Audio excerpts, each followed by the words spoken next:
Dean has an outstanding motion that he renewed maybe 48 hours ago. Which was... You might know about my Mistrial? Yes. Oh, no, I know. He has a supplement to that, and I thought I said this morning that's what I'm going to be working on this weekend. And I have some bad news for you. What's that? You have more to add? Yes. Mr. Weinstein's a faster writer than I am, but He is a good writer. He is. It's very kind of you. Welcome. So I recently filed while we were in court, a motion for a fair trial seeking remedies. Oh, and I will email, it was just filed, and I will email it over. Mr. Steele brought up the desire to have an evidentiary hearing on these matters. I know that. Which matters? The ex parte communications and the impropriety. Yeah, like wanting to cross-examine the... Oh, yes, wanting to put Mr. Melnick's testimony. And yes, I had said that you could give me a proffer, and if you're ready to do that, we can do that. Well... Y'all don't want to do just a proffer. Mr. Steele was the... spoke to Mr. Melnick, but... Yeah. Okay. All right. So with regard to the motion, Mr. Shart, that you filed within the last few hours, if you could email that to Ms. Persifield, I'll take a look at that over the weekend as well. Mr. Steele, if you want to be heard on I'm glad. Thanks for the reminder to circle back on that. I had said, talk to Mr. Melnick and you can put a proffer on the record. So if you're ready to do that, we can do that now. I need more time because I did speak with Mr. Melnick. I told him what your Honorable Court said. He stated that it was very nice. He stated that I did not get permission for him. I'd like to address the court himself. Okay. That's what he told me. So I can't make a proffer because I don't have the information. I have him under subpoena, like I told you. Okay. What do you have him under subpoena for? When? 2-hour call. 2-hour call. Okay. Well, can you proffer to me? I know you can't say here's what he would say, but how about tell me why it is that you think this is something relevant to this trial at this stage, considering that Judge Glanville has already been recused. And maybe y'all want me to, I have not finished reading all of the material and all of the case law, so I don't know what my decision is going to be on the supplemented motion for mistrial that Mr. Weinstein filed on behalf of Mr. Kendrick. Do y'all want, I will rule this weekend. Do you want to wait and see what that is?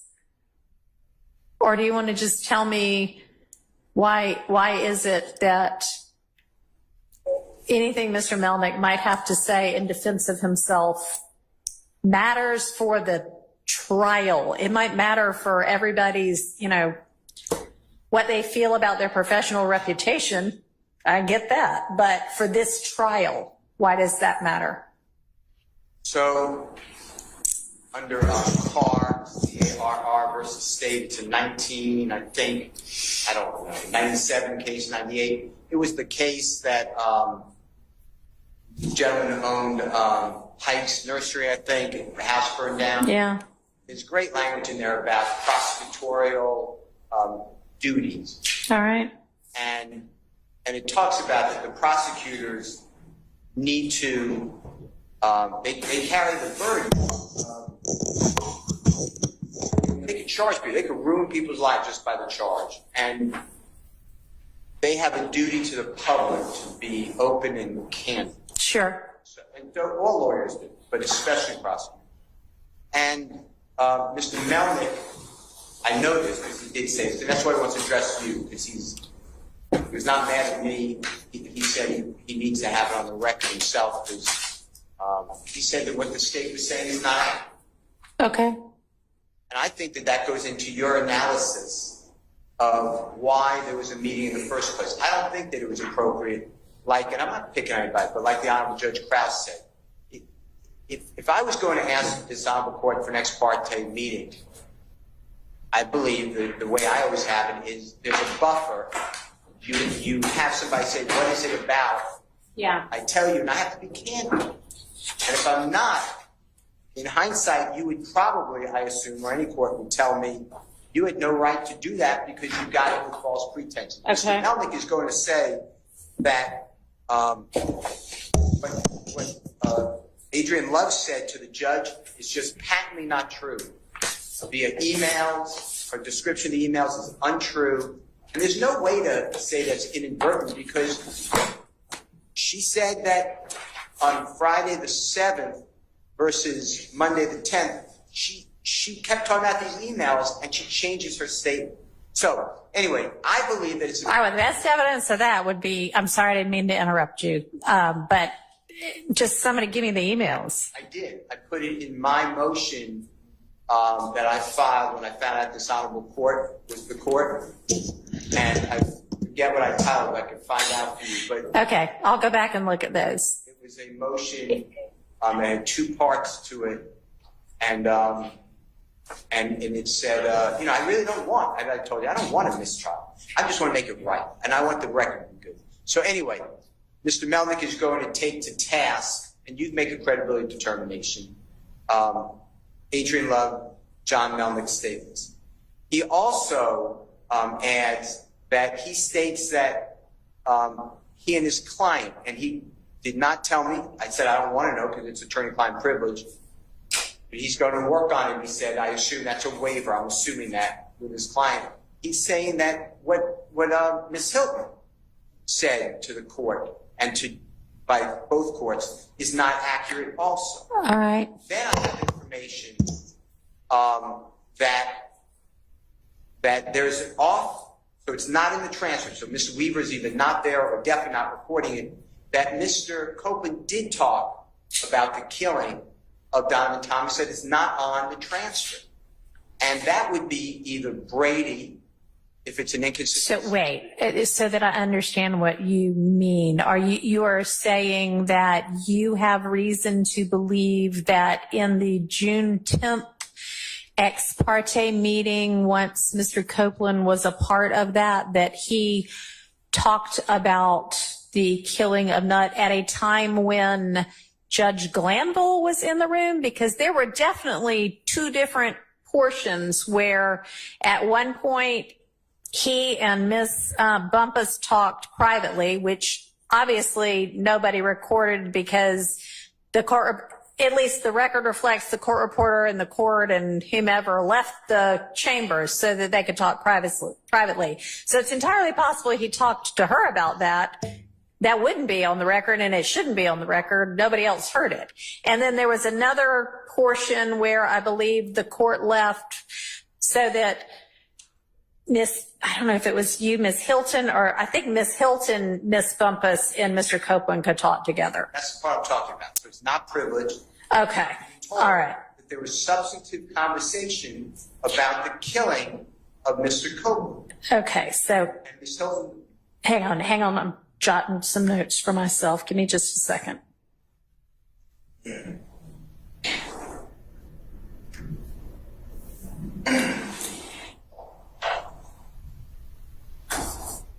All right, and you have reason to believe that whatever Mr. Copeland said at that point in time in front of the prosecution is something that is Brady material. Impeachment. Okay, impeachment. Okay, and therefore Brady. Okay. So that's why I wanted to put. All right, thank you. And call the prosecutors. Now, they may say that didn't happen. And I assume that's what they're going to say because they would have a Brady obligation to run out and say, June, this happened, this man said this. But they didn't say that with anything. So I don't trust that the Brady was being complied. That's why I asked you again today, please, can you put some teeth into Brady? Because Mr. Copeland did say on the record, I'm a liar. That is Brady. That's like the greatest Brady. Well, you got that. So. But I got that because. I know, but you have it now, so it's not Brady, just like you just said. But my point is, it was hidden on the 10th. How about that? By Judge Glanville and the prosecutors. They knew about it because they were in the room when that was discussed. That's objectively true. So anyway, I'm just telling the court, I was not there. I don't want to make specious allegations against anyone. That's why I want to get it right, and that's why I asked you to have an evidentiary hearing. Okay. I believe that there's Brady evidence. I have a good faith belief. I'm telling you everything I know. I'm told that it's not privileged, that Ms. Bumpus, Ms. Hilton, Mr. Copeland spoke, and it's not in the transcript, and Mr. Copeland was talking about his information on the killing of Donovan Thomas. Because you have to remember, in the statements, he has himself not involved. Mm-hmm. He has himself learning about through another person. Right. And my understanding is that is not what he said. That's inconsistent on June 10th, and I did not get that from Ms. Hilton. If that's wrong, but I can't ignore what I'm being told. Okay, well, that's new information for this court, so. That's what I wanted to call the witnesses, because All right, well, you didn't tell me that before. okay, well, I didn't mean not to tell you that, but I was trying to be open, but that's the reason I wanted to call witnesses. Okay, I mean, that's, okay. And additionally, Your Honor, Yes. at some point, I believe, you're going to have to make a finding of fact on the propriety of these ex parte communications. Oh, I know. That's a part of Mr. Right. Weinstein's motion for mistrial. Yeah. And you know, I don't want to be a witness. I mean, I could say that there was absolutely no reason for it, and there was no cause for the state to even have these concerns. But Mr. Melnick can explain, you know, if he was conspiring with me and Mr. Steele to obstruct justice, I doubt he'd want to come in here and talk about it, but the state can ask him about it and get to the bottom of it. But I don't think that's what the testimony is going to be. Okay, And I think that's important for the court to know. Okay. Well, I don't know that whether it's true or not is what matters. It's what it looked like at the time to the state to give them a reason to say to Judge Glanville, we have some concerns. We might like to talk to you about it. Just heads up. We're going to do some research. We'll get back to you. And by the way, y'all, I know that everybody, whenever we were here last, was that yesterday or the day before? Wednesday. So Tuesday, I gave y'all the transcript from the 7th. And Wednesday, a couple of people made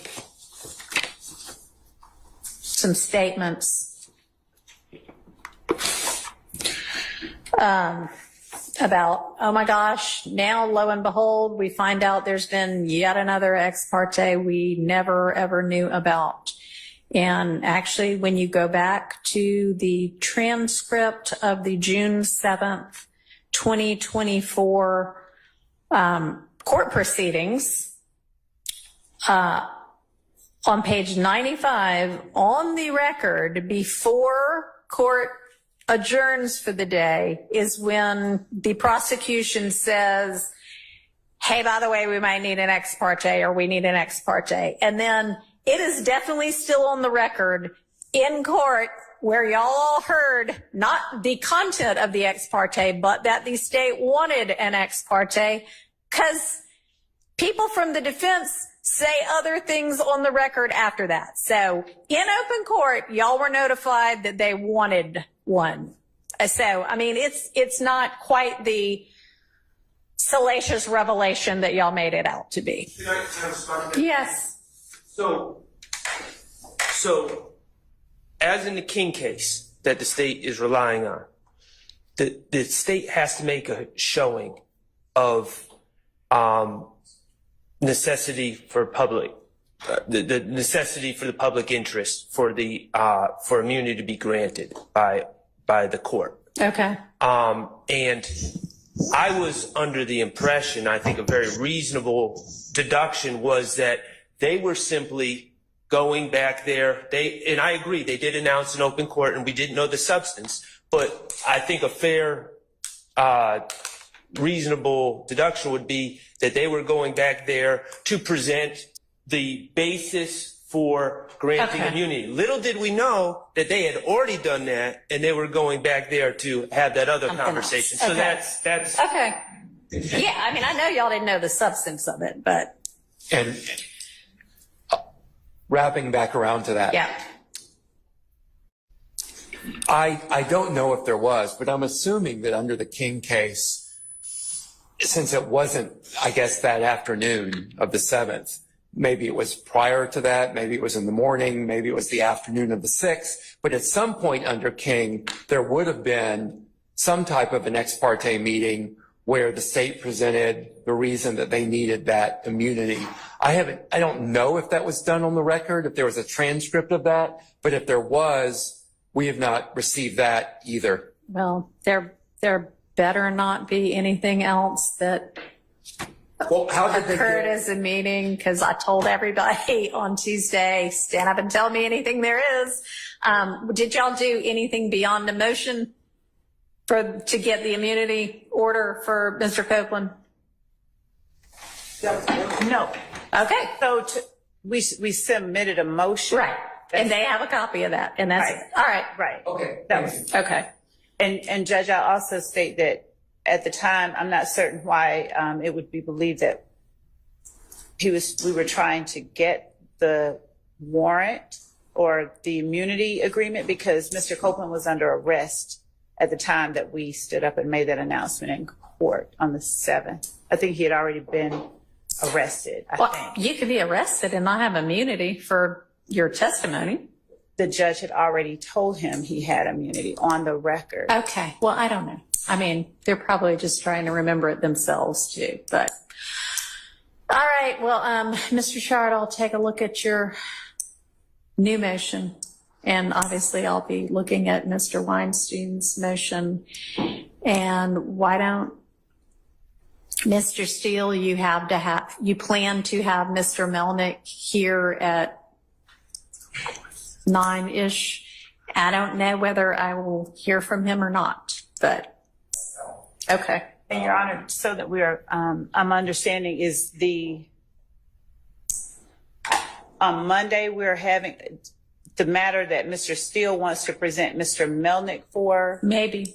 Would that be a collateral issue? Maybe. Okay.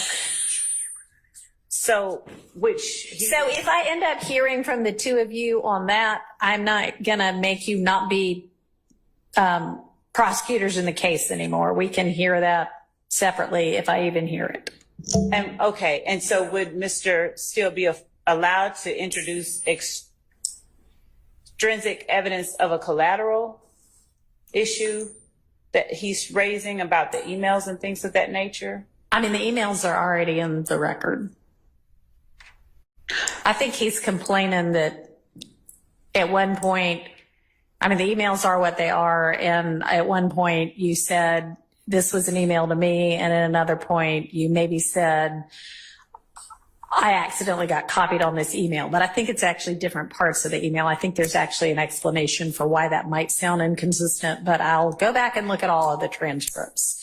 But beyond that, I mean, no, I don't think so. I don't know what he's got planned. Maybe you want to ask him, but I don't know if he's talking to you yet. So I don't know. We'll take it up Monday.